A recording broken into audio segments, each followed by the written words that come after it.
Bismillahirrahmanirrahim. Assalamualaikum warahmatullahi wabarakatuh. Bersua dalam berita perdana malam ini, saya Razikin Abdullah. Saya Umi Masitas Osman. Berita utama malam ini.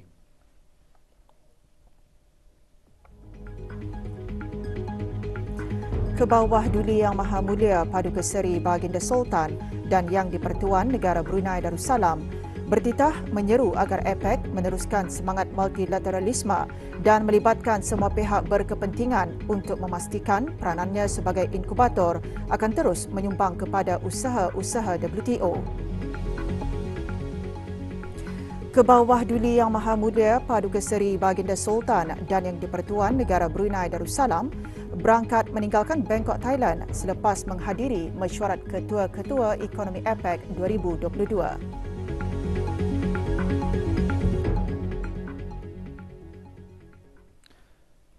Kebawah Duli Yang Maha Mulia Paduka Seri Baginda Sultan Haji Hassan Al-Bolkiah Muizzaddin Wad Daulah Ibni Almarhum Sultan Haji Omar Ali Saifuddin Sa'dul Khairuddin Sultan dan Yang di-Pertuan Negara Brunei Darussalam bertitah menekankan kepentingan dalam mempercepatkan pemulihan ekonomi, mengukuhkan perdagangan dan pelaburan dengan menggunakan pendekatan holistik dan bersepadu dalam era pasca pandemik, khususnya kepada perusahaan mikro, kecil dan sederhana (PMKS). Bertitah semasa berangkat menghadiri sesi retreat kedua mesyuarat Ketua-Ketua Ekonomi APEC 2022.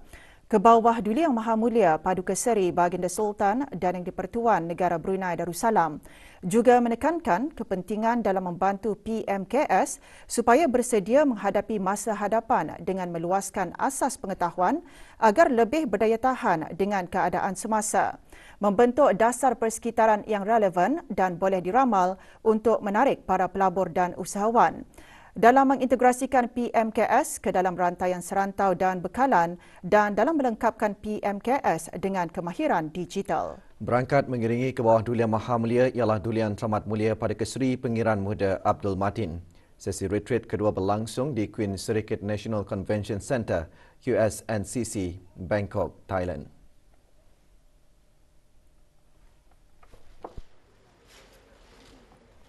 Dengan tema Sustainable Trade and Investment, sesi retreat kedua dimulakan dengan ucapan aluk luan daripada Tuan Yang Terutama Prayut Chan Ocha, Perdana Menteri Thailand. Semasa sesi ini, Kebawah Duli Yang Maha Mulia dan para pemimpin APEC yang lain membincangkan kerjasama dan bertukar-tukar pandangan mengenai isu-isu serantau dan antarabangsa yang menjadi kepentingan bersama dan juga mendengarkan penerangan daripada pengarah urusan International Monetary Fund mengenai Global Economic Outlook. Good morning to all. We met here in Taiwan 3 years ago last. And since then, the world has changed. Semasa sesi tersebut, Kebawah Duli Yang Maha Mulia bertitah mengambil maklum mengenai hasil positif dari persidangan Menteri-Menteri Pertubuhan Perdagangan Sedunia WTO ke-12 yang mencerminkan komitmen negara-negara ahli dalam memastikan perdagangan global kekal tanpa sebarang kekangan. Baginda juga menyeru agar APEC meneruskan semangat multilateralisme dan melibatkan semua pihak berkepentingan untuk memastikan peranannya sebagai inkubator akan terus menyumbang kepada usaha-usaha WTO. Dalam mengakhiri titah, Kebawah Duli Yang Maha Mulia memberikan sokongan kepada Amerika Syarikat yang akan menjadi pengerusi APEC bagi tahun 2023 dengan tema Creating a Resilient and Sustainable Future for All. Semasa APEC Economic Leaders Meeting pada kali ini, Ketua-Ketua Ekonomi APEC telah mengeluarkan dua dokumen, iaitu Deklarasi Pemimpin Ekonomi APEC dan Bangkok Goals on BCG Economy. Deklarasi Pemimpin Ekonomi mengetengahkan kerja-kerja APEC sepanjang tahun 2022 semasa Thailand menjadi pengerusi APEC. Ini merangkumi usaha memajukan Free Trade Area of the Asia Pacific FTAAP, laluan selamat, pemerkasaan perekonomian wanita dan kedaya tahanan melalui model ekonomi Biocircular Green BCG. Manakala Bangkok Goals on BCG Economy bertujuan untuk mengesahkan komitmen pemimpin APEC dalam meneruskan objektif kemampanannya secara responsif dan komprehensif untuk menangani peningkatan cabaran ekonomi dan alam sekitar yang dihadapi rantau ini di samping memperkukuh dan menyumbang kepada tindakan global yang sedang berjalan. APEC merupakan salah satu platform penting dalam menggalakkan dialog, pertukaran pandangan dan amalan terbaik mengenai inisiatif dan dasar yang menyumbang kepada iklim ekonomi yang lebih kondusif.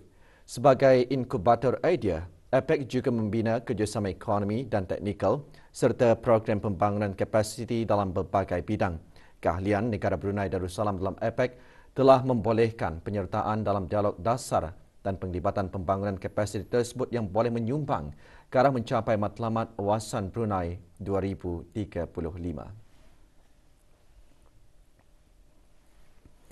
Petang kemarin, ke bawah Duli Yang Maha Mulia Paduka Seri Baginda Sultan dan Yang di-Pertuan Negara Brunei Darussalam berkenan berangkat menghadiri Majlis Royal Audience bersama Their Majesties King Maha Wat Chiralongkorn Prak Wat Chira Klau Chau Yu Hua, King of the Kingdom of Thailand dan Queen Suttida Pachra Sukta Tik Mun Lak yang berlangsung di Chakri Mahaprasad Throne Hall, Bangkok. Berangkat mengiringi ke bawah Duli Yang Maha Mulia ialah Duli Yang Teramat Mulia Paduka Seri Pengiran Muda Abdul Matin. Sejurus berangkat tiba di Chakri Mahaprasad Throne Hall, ke bawah Duli Yang Maha Mulia dialulukan oleh Tuan Yang Terutama Jeneral Sarayut Chunlanot, the President of the Privy Council dan isteri. Baginda kemudiannya menyertai ketua-ketua ekonomi APEC bagi Majlis Royal Audience bersama His Majesty the King of the Kingdom of Thailand dan Her Majesty the Queen. Turut berangkat ke majlis tersebut ialah Her Royal Highness Princess Srivan Navari Nariratana Raja Kanya.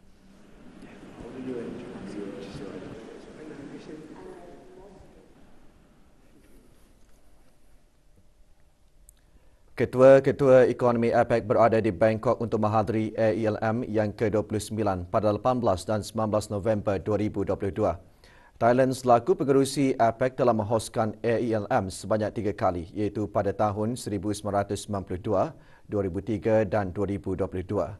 AELM pada tahun ini merupakan mesyuarat pertama ia diadakan semula secara fizikal pasca COVID-19.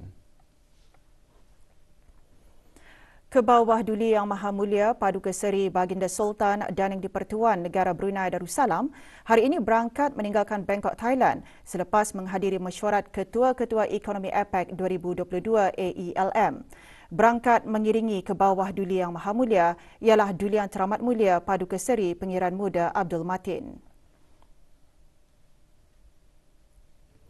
Sebelum berangkat, doa selamat dibacakan oleh Yang Berhormat Pihin Datu Seri Maharaja Datuk Paduka Seri Setia Dr. Ustaz Haji Awang Abdul Aziz bin Junid, Mufti Kerajaan.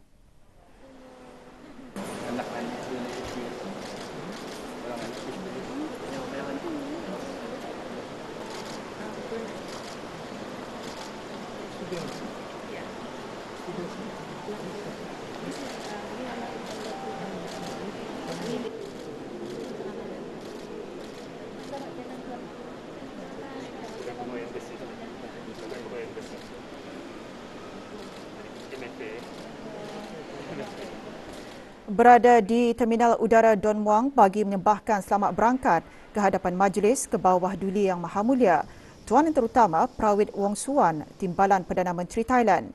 Juga hadir Tuan Yang Terutama Pengiran Haji Sahari bin Pengiran Haji Saleh, Duta Besar Istimewa dan Mutlak Negara Brunei Darussalam ke Thailand.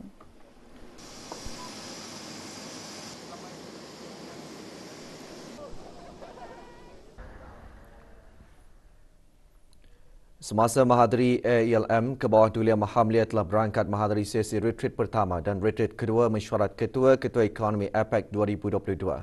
APEC Leaders Informal Dialogue with Guests mengadakan perjumpaan dua hala bersama His Royal Highness Putra Mahkota dan Perdana Menteri Kerajaan Arab Saudi dan juga mesyuarat dua hala bersama Tuan Yang Terutama Presiden Republik Rakyat China. Ke bawah Duli Yang Maha Mulia juga berangkat ke majlis santap malam gala sempena mengalulukan kehadiran para ketua ekonomi APEC ke AELM ke-29. Baginda juga berkenan ke Majlis Royal Audience bersama Their Majesties the King of the Kingdom of Thailand dan Queen.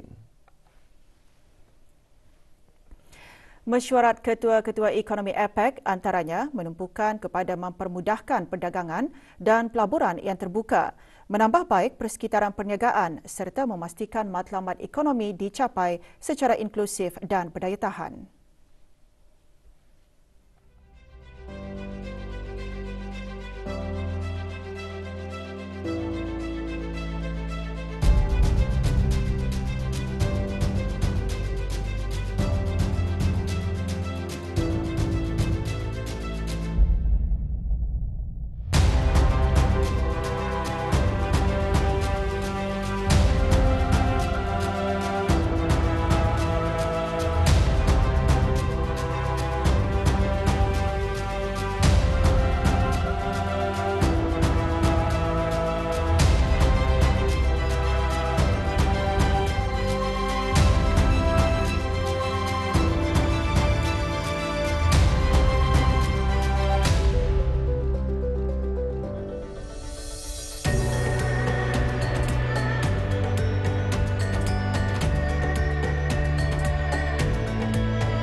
Our economic linkages have continued to strengthen, and we welcome China's active participation in Brunei diversification efforts.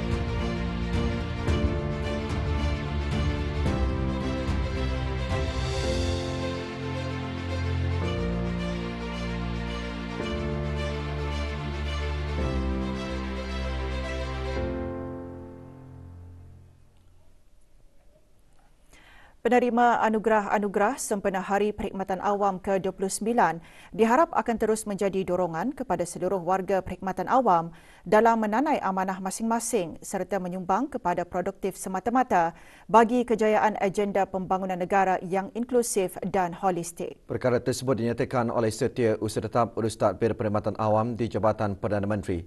Sambutan semasa majlis penghargaan dan penyampaian anugerah-anugerah sempena Hari Perkhidmatan Awam kali ke-29. Majlis berlangsung pagi tadi di Jabatan Perdana Menteri. Awang Ajuman bin Haji Maludin selaku pengerusi Jawatankuasa Eksekutif juga menjelaskan anugerah tersebut adalah sebagai pentirafan usaha kementerian dan jabatan kerajaan yang berjaya membuat pembaharuan dan penambahbaikan bagi keberkesanan perkhidmatan. Penyampaian anugerah disempurnakan oleh Yang Berhormat Bhindatu Lera Raja, Major Jeneral Besara Datuk Perdana Seri Haji Awang Halbi bin Haji Muhammad Yusof, Menteri di Jabatan Perdana Menteri. Kumpulan Fit for Purpose dari Jabatan Ukur Cawangan Daerah Tutong menerima anugerah perak, anugerah inovasi perdana bagi kertas projek tahun 2022. Manakala Jabatan Perancangan, Perkembangan dan Pendidikan dan Jabatan Peperiksaan Kementerian Pendidikan menerima anugerah gangsa. Juga diadakan penyampaian sijil pengiktirafan program penggradean prestasi sektor awam, anugerah pekerja cemerlang perkhidmatan awam serta anugerah kekitangan berjasa dan bakti perkhidmatan awam.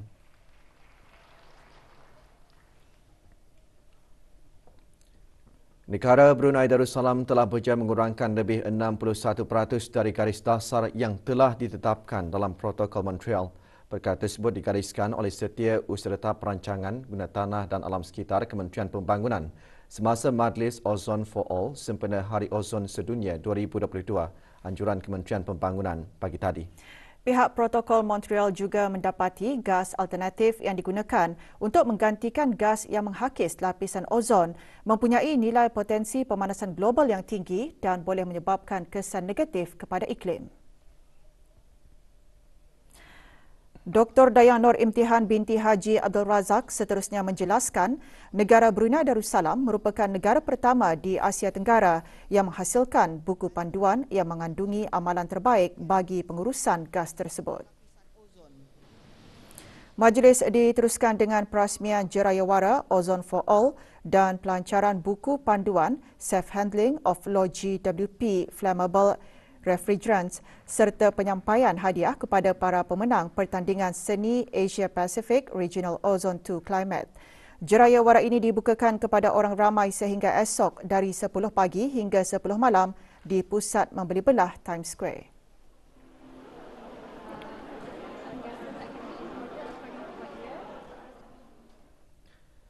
Seramai 126 pelajar Kolej Antarabangsa Macronet yang berjaya menamatkan pengajian dari pelbagai program pagi tadi menerima sijil pada Majlis Convocation Kolej berkenaan. Majlis berlangsung di Indra Samudra Grand Hall The Empire Brunei. Para graduan menerima sijil disampaikan oleh Dr. Haji Azman bin Ahmad, Setiausaha Pengajian Tinggi Kementerian Pendidikan selaku Wakil Menteri Pendidikan. Para graduan yang menerima sijil ini atas pencapaian dalam pelbagai jurusan akademik. Antara yang hadir, Dr. Chin Wikeh, Timpalan Setiausaha Kementerian Pendidikan, Datin Paduka Profesor Dr. Deng Hajah Zohrah binti Haji Sulaiman, Naib Chancellor Universiti Teknologi Brunei dan Sylvester Yong, Pengarah Urusan Kolej Antarabangsa Macronet. Dua pelajar menerima anugerah Macronet Special Merit atas pencapaian akademik yang cemerlang.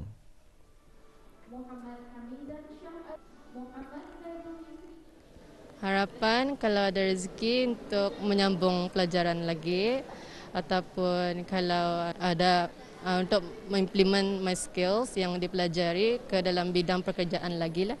I hope that whatever course that I take, which is the network engineering, will be fitted to any kind of work in Brunei. Kumpulan pelajar kelas Al-Quran dan Mukaddam Masjid Al-Amirah Al-Hajah Mariam Jerudong dan kumpulan pelajar kelas Al-Quran dan Mukaddam Masjid Kampung Tanah Jambu menjadi jauhan bagi kategori lelaki dan perempuan pada pertandingan membaca Al-Quran secara muratal bagi kelas Al-Quran dan Mukaddam di Masjid, Surau dan Balai Ibadat di seluruh negara. Pertandingan diadakan sempena sambutan ulang tahun Hari Keputeraan ke Bawah Duli Yang Maha Mulia Paduka Seri Baginda Sultan dan Yang di-Pertuan Negara Brunei Darussalam ke-76. Majlis berlangsung petang tadi di Masjid Al-Amirah Al-Hajah Mariam, Kampung Jerudong. Para pemenang menerima hadiah disampaikan oleh Awang Haji Muhammad Serudin bin Haji Timbang, Timbalan Setiausaha Tetap Kementerian Hal Ehwal Ugama. 11 pasukan bahagian lelaki dan 12 pasukan bagi kategori perempuan menyertai pertandingan tersebut yang diharap dapat memupuk semangat dalam kalangan kanak-kanak kelas Al-Quran dan Mukaddam agar celik Al-Quran serta menjadikannya satu amalan harian.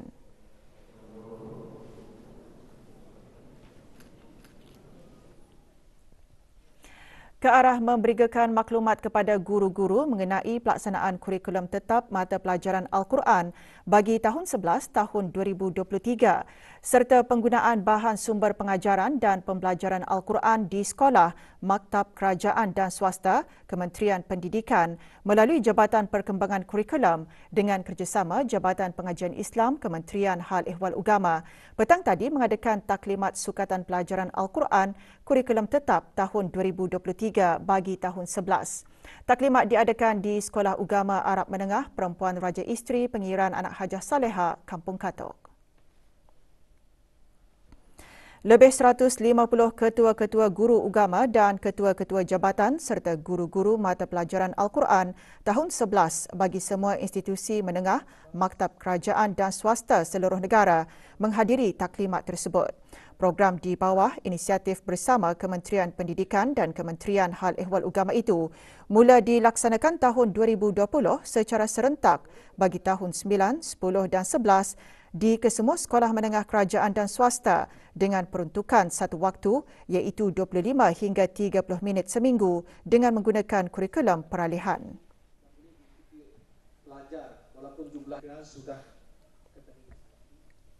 50 peserta yang menamatkan program Training of Trainers dan Training of Assessors pagi tadi menerima sijil pada satu majlis yang berlangsung di Dewan Seri Kerna, Semio Voktek, Gadong. Penyampaian sijil disempurnakan oleh Dr. Hajah Siti Haziah binti Pihin Orang KSF Muluk, Datuk Seri Paduka Haji Abidin, Ketua Sekretariat Manpower Planning and Employment Council MPEC, Jabatan Perdana Menteri. Program diadakan bagi melengkapkan para peserta dengan kecekapan dan meningkatkan kebolehan dalam penyampaian latihan. Para peserta terdiri daripada pegawai dan pengajar dari pelbagai industri, antaranya DARE, Ashcore, Pitas Eco Solution dan Seri Kandi Oilfield Services.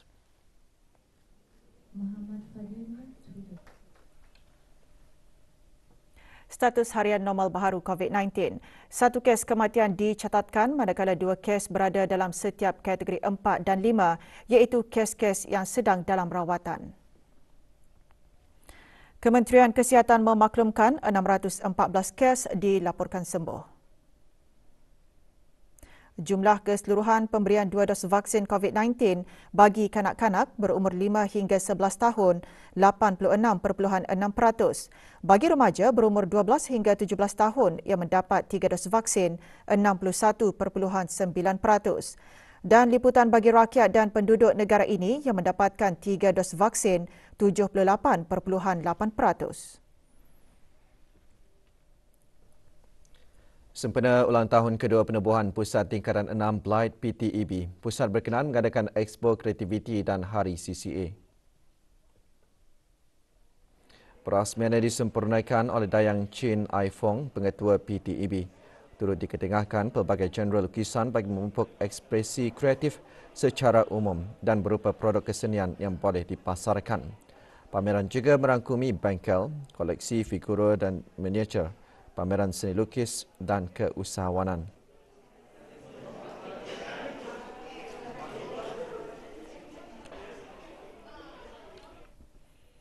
Program Cabaran Larian Sejarah Brunei 2021 akan berlangsung esok.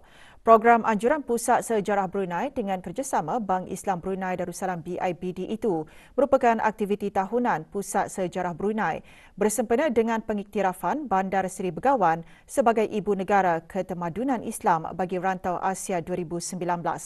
Petang tadi, Pusat Sejarah Brunei mengadakan pelbagai aktiviti sampingan bagi memeriahkan program tersebut.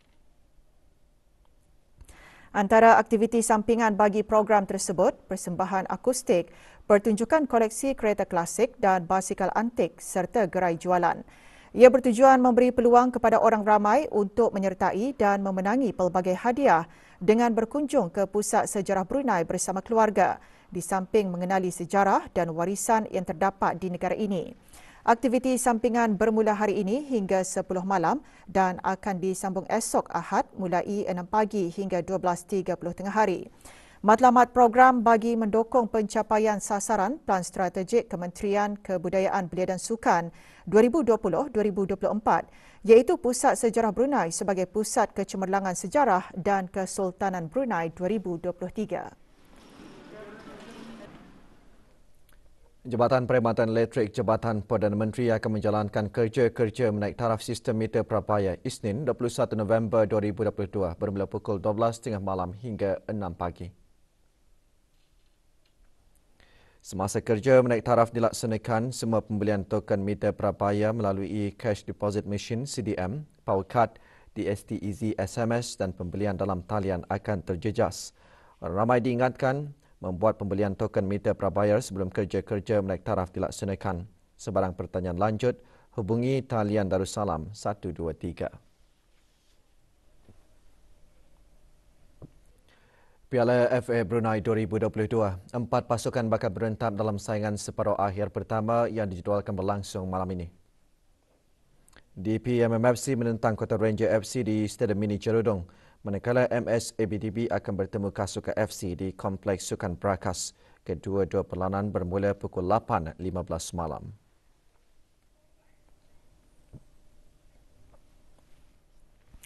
Kejohanan Karate Terbuka Rengokai 2022, 9 kontingen menyertai kejohanan tersebut yang bermula lewat petang kemarin di Pusat Belia Bandar Seri Begawan.